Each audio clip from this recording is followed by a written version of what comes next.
கண்டிப்பா. பொதுவா மிதுனம் வந்து பார்த்தீங்கன்னா மேடம், நீங்க அந்த ராசியினோட சிம்பலே பார்க்குறீங்க அப்டின்னா 2 சிம்பல் இருக்கும். Dual symbol, dual character. 2 விதமான தன்மைகள் அப்டின்றது இரட்டைத்தன்மை அப்டின்றது மிதுனத்துக்கு உண்டு. பொதுவாவே இவங்க படிக்கும்போதே கூட வந்து பார்த்தீங்கன்னா, சிலர் வந்து பார்த்தீங்கன்னா, ஸ்கூல் படிச்சுட்டே இருப்பாங்க. சைட்ல ஷார்ட்டன் பொதுவா வந்து பார்த்தீங்கன்னா மேடம், இவங்களுக்கு இஎஸ்பின்னு சொல்லுவாங்க பார்த்தீங்களா? எக்ஸ்ட்ரா சென்சரி பெர்செப்ஷன் இதெல்லாம் நெறைய உண்டு. வாய வச்சு சம்பாதிக்கக்கூடிய தொழில் எல்லாமே மிதுனத்துக்கு எக்ஸலென்ட்டா இருக்கும்.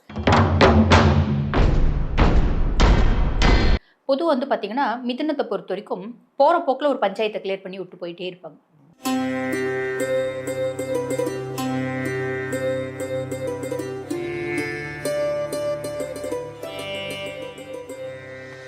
வணக்கம். நான் உங்க பாலாம்பிகா. உலகமெல்லாம் பார்த்து ரசித்து எங்களுக்கு நல்ல ஒரு பாசிட்டிவான கமெண்ட்ஸ் எல்லாம் கொடுத்து எங்கள் ஜோதிடர் யுகம் சேனலை எவ்வளோ பிரபலமாக்கி சக்ஸஸ்ஃபுல்லாக்கி ஒரு ஜோதிடர்களையும் நாங்கள் வந்து கூப்பிட்டு உங்களுக்காக நிறைய விஷயங்களை அலசி ஆராய்ஞ்சி கொடுத்துட்ருக்குறோம். எதுக்காக? உங்களுக்காக யூஸ்ஃபுல்லாக இருக்கணும். நீங்கள் நிறைய பரிகாரங்கள்லாம் பண்ணணும், நிறைய கோவில்களுக்கெல்லாம் போகணும், 12 ராசி ஆளுங்களுக்கும் நல்லா இருக்கணும் அப்படின்ற ஒரே காரணத்துக்காக நாங்கள் நிறைய ஜோதிடர்களை கூப்பிட்டு நிறைய விஷயங்களை உங்களுக்காக நாங்கள் ஷேர் பண்ணிகிட்ருக்கோம்.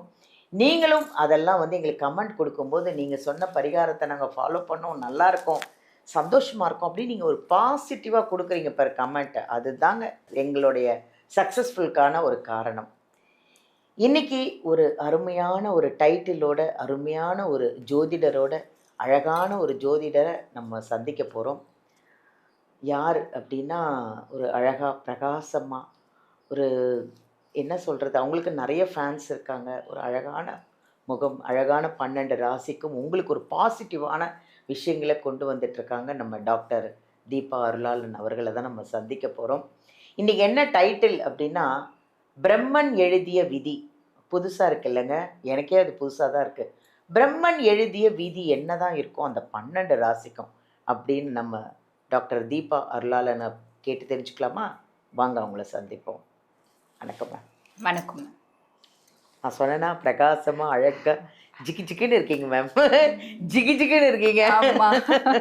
பரவாயில்ல மேம். உள்ள நிறைய நம்மளுக்கு வந்து யாருக்கு என்ன பிரச்சனை இருந்தாலும் வெளியே ஜிகி ஜிகின்னு தான் இருக்கணும் அப்படின்றதுக்கு நம்மளே முன்னோடியா இருக்கலாம். இல்லை மேம், நான் ஒரே ஒரு விஷயம்தான் நான் சொல்வேன். நாம் என்ன தோற்றமோ அதுதான் பாசிட்டிவ், நாம் என்ன தோற்றமோ அதுதான் நெகட்டிவ். நான் வந்து ஒரு நெகட்டிவான ஒரு தோற்றத்தோடு உட்காந்துருந்தா அது முதல்ல சேனல் பார்க்குறவங்களே வந்து ஃபோனை மாற்றி விட்ருவாங்க.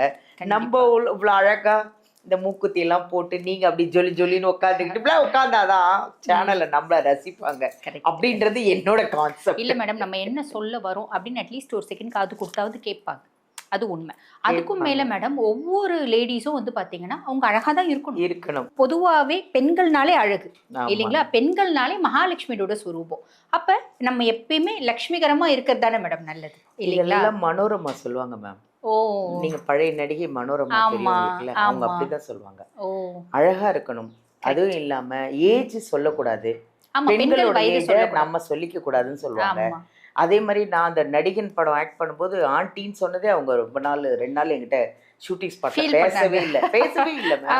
ஏன் பேசலன்னு போதுதான் எனக்கு தெரிஞ்சிச்சு. என்னையே ஆண்டின்னு கூப்பிட்டேன், நான் கிழவியான்னு என்ன கேட்டாங்க. அப்பதான் மேம் தெரிஞ்சுக்கிட்டேன், பெண்கள் என்னைக்குமே ஸ்வீட் 16 அப்படிங்கறத நம்ம காமிச்சுக்கிட்டே இருக்கணும் இல்லையா? பிரகாசமா அழகா. மேம் இன்னைக்கு வந்து பிரம்மன் எழுதிய விதி அப்படின்னு ஒரு அழகான ஒரு புது டைட்டிலோட இன்னைக்கு நம்ம மக்களை சந்திக்க போகிறோம். இந்த பிரம்மன் எழுதிய விதின்றது 12 ராசிக்கும் இருக்கும் இல்லையா? ஸோ அந்த 12 ராசிக்கும் பிரம்மன் எழுதிய விதி நம்ம பார்ப்போமா எப்படின்னு? கண்டிப்பாக பார்க்கலாம் மேடம். மேம், அடுத்தது இந்த பிரம்மன் எழுதிய விதியில் மிதுன ராசி எப்படி இருக்கும் சொல்லுங்கள். ஏன்னா அவங்க பிரம்மன் எழுதிய விதி ஒன்று இருக்கும்னாலும் அதுக்கும் நிறைய விஷயங்கள், நிறைய மாறுதல்கள்லாம் இருக்கும். சொல்லுங்கள் மேம்.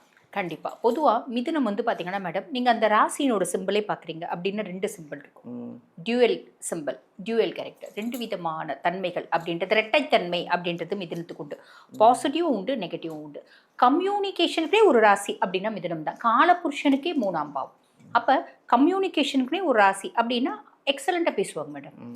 மிதுன ராசி குழந்தைங்க கூட நம்ம 1/2 மணி நேரம் பேசணும் அப்படின்னா அது 2 மணி நேரம் பேசும். அந்த அளவுக்கு அதுக்கு சில குழந்தைங்க நல்லா வந்து பார்த்தீங்கன்னா ஜம்முன்னு பேசும் பார்த்தீங்களா, அந்த மழலை பேச்சே இருக்காது. நல்ல பெரிய மனுஷங்க மாதிரியே பேசுவாங்க. அந்த மாதிரி எல்லாம் மிதுனத்துக்கு உண்டு. மிதுன ராசி குழந்தைங்களுக்கு டிஃபால்ட்டாக அந்த பேசக்கூடிய தன்மை அப்படின்றது வந்துடும். பொதுவாகவே இவங்க படிக்கும்போதே கூட வந்து பார்த்தீங்கன்னா, சிலர் வந்து பார்த்தீங்கன்னா ஸ்கூல் படிச்சுட்டே இருப்பாங்க. சைடில் ஷார்ட்டன், அப்புறம் வந்து பார்த்தீங்கன்னா ஷார்ட் டெர்மு, அதை வந்து என்னது டைப் ரைட்டிங்கு எல்லாம் படிப்பாங்க. இதெல்லாம் வந்து பார்த்தீங்கன்னா, படிக்கும்போதே 2 கோர்ஸ் படிக்கிறது. Either this or that, either this or that அப்படின்றது. ஒரு இடத்துல வேலை செய்வாங்க, மெயின் ஜாப் செய்வாங்க, ஒரு பார்ட் டைம் செய்வாங்க. ஓகேங்களா? ஒரு இடத்துல நல்ல வேலையில் செஞ்சுட்டு கூட இதை விட இன்னும் நல்ல வேலை இருக்கா அப்படின்றது தேடுதல் இருந்துகிட்டே இருக்கும். மிதுனத்தினோட மூளை வந்து பார்த்தீங்கன்னா கரப்பாம்பூச்சி மாதிரி.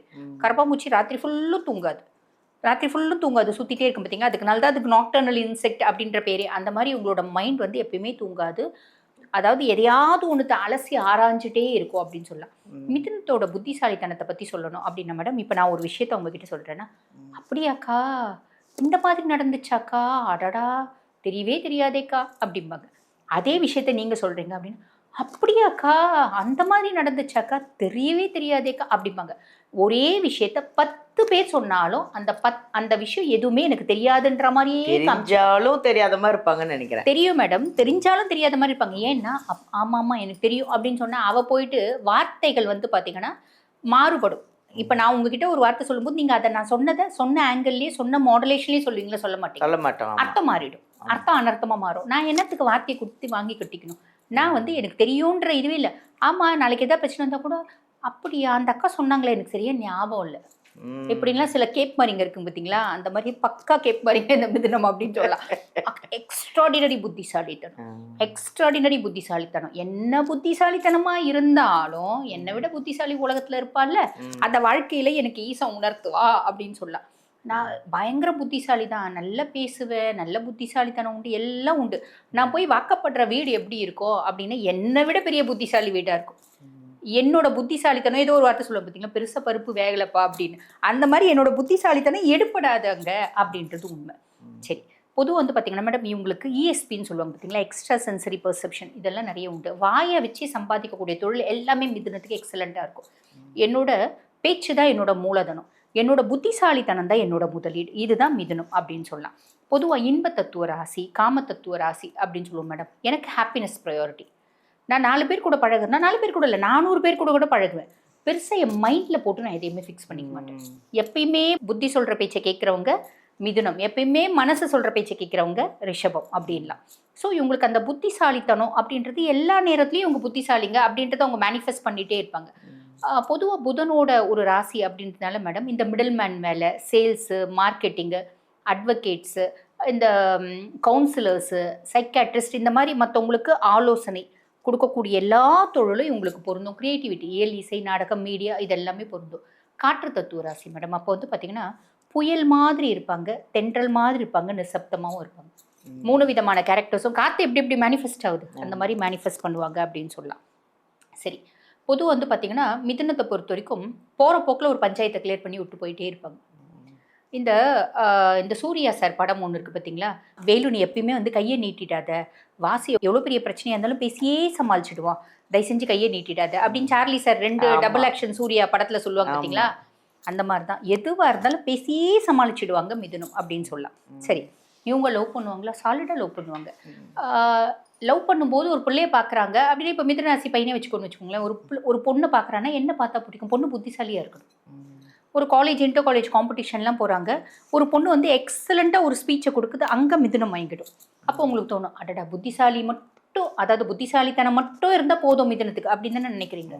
அதெல்லாம் கிடையாது. ஏன்னா நாங்கள் மிதுனம், எங்களுக்கு ஒரு பெரிய லிஸ்ட் இருக்கும். பொண்ணு புத்திசாலியாக இருக்கணும் ஃபஸ்ட்டு, ஓகே இந்த பொண்ணு நம்ம செலக்ட் பண்ணலாம். பொண்ணு அழகாக இருக்கணும், 2வது பொண்ணு வசதியாக இருக்கணும், 3வது பொண்ணு படிச்சிருக்கணும், 4வது பொண்ணு குடும்ப பங்கான பொண்ணாக இருக்கணும், 5வது பொண்ணு வந்து பார்த்திங்கன்னா பசு மாதிரி இருக்கணும், 6வது இப்படி எங்களோட லிஸ்ட் வந்து போயிட்டே இருக்கும்ல. இவ்வளோலாம் லிஸ்ட்டு போட்டு நாங்கள் போய் ட்ராப் ஆகும். அதுதான் அங்கே தான் நாங்கள் இருக்கிறோம். பொதுவாக வந்து பார்த்திங்கன்னா மேடம், இந்த மிதுனத்துக்கு விருச்சிகமும் மகரமும் ஒத்து வர்றது இல்லை. ஆனால் இவங்க அட்ராக்ட் ஆகிறது மகரம் கிட்டே விருச்சிகம் கிட்டே அட்ராக்ட் ஆவாங்க. கடவுள் எங்கெங்கே கொண்டு போய் எப்படி முடிச்சு போடுறேன் பாருங்க. நான் இருக்கிறேன்றதை நீங்கள்லாம் நினைக்கணும், அதனால நான் இப்படி முடிச்சு போடுறேன் அப்படின்ற மாதிரி இவங்களுக்கு பிடிக்கிறதே அவங்கள பிடிக்கும். பொதுவாக இந்த மகரம் விருச்சிகம்லாம் கொஞ்சம் புத்திசாலிகளாக இருப்பாங்க. அந்த புத்திசாலித்தனம் அப்படின்றது ரொம்ப பிடிக்கும். என்ன மகரத்தையோ விருச்சிகத்தையோ அவங்க லவ் பண்ணுறாங்க அப்படின்னா அந்த லவ் வந்து ஃபெயிலியர் நோக்கி போகுது. லவ் பண்ணும்போதே பிரிவினை அப்படின்றது வருது. அதையும் மீறி திருமணம் பண்ணிட்டு கஷ்டப்படுறவங்களும் இருக்காங்க. திருமணம் பண்ணிட்டு ஓகே அப்படின்றவங்களும் இருக்காங்க. ஆனால் அது வந்து ரொம்ப கம்மி தான். பொதுவாகவே இந்த காலபுருஷனுக்கு கார்னர் ராசிகளுக்கு வாழ்க்கை காம்ப்ரமைஸ் மேடம். இந்த கார்னரில் ஒன்று மிதுனம் வந்துடுதா, ஸோ அப்படி சொல்லலாம். அதுக்கு அடுத்து மேரேஜ் லைஃப் எப்படி இருக்கணும்னு நினைப்பாங்கன்னா பெஸ்ட்டாக இருக்கணும். என் ஒய்ஃப் வந்து பார்த்தீங்கன்னா இப்போ மிதுன ராசி பையனா என் ஒய்ஃபு நல்லா சமைக்கணும், நல்ல குடும்பத்தை பார்த்துக்கணும், நல்லா சம்பாதிக்கணும், நான் சொல்கிற பேச்சை கேட்கணும், எனக்கு என் கூட நல்ல டைம் ஸ்பெண்ட் பண்ணணும், லைஃப்பை என்ஜாய் பண்ணணும். இப்படி நிறைய க்ரைட்டீரியாஸ் இருக்கும். எல்லாத்தையுமே ஒய்ஃப் ஃபில் பண்ணும். அட் த சேம் டைம் வந்து பார்த்தீங்கன்னா பெருசாக ஆண ஆதிக்கம் அப்படின்ற மாதிரி என் ஒய்ஃபை நான் டம்ப்லாம் பண்ண மாட்டேன். காலத்துக்கு ஏற்ற மாதிரி நீ சுடிதார் போட்டுக்கிறியே போட்டுக்கூடம்மா, நீ வந்து பார்த்தீங்கன்னா ஜீன் போட்டுக்கிறியே போட்டுக்கூடம்மா, நீ வந்து நேர்த்தியான உடைகள் போட்டுக்கோ, அந்த ஒரு மைண்ட் செட். அந்த மாதிரி ஒரு நல்ல குணங்கள் அப்படின்றது நிறைய இருக்கும். பொதுவாக வந்து பார்த்தீங்கன்னா இன்னொரு எக்ஸ்ட்ராடினரி கேரக்டர் என்னன்னா 100 பேர் 100 விஷயத்த சொல்கிறா கூட அந்த 100 பேர்கிட்டையும் நம்புற மாதிரியே வந்து பார்த்தீங்கன்னா அவங்க பிரதிபலிச்சுப்பாங்க.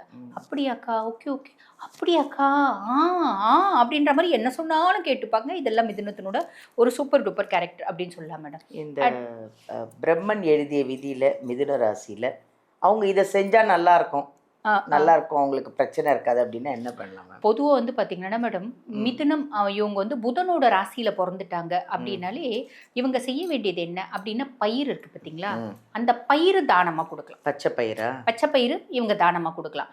தானமாக கொடுக்குறாங்க அப்படின்னும் போது இவங்களுக்கு கர்மிக் எஃபெக்ட் இருக்குது, புதன் கர்மா இருக்குது அப்படின்னா அந்த புதன் கர்மா நல்லிஃபை ஆகிடும்.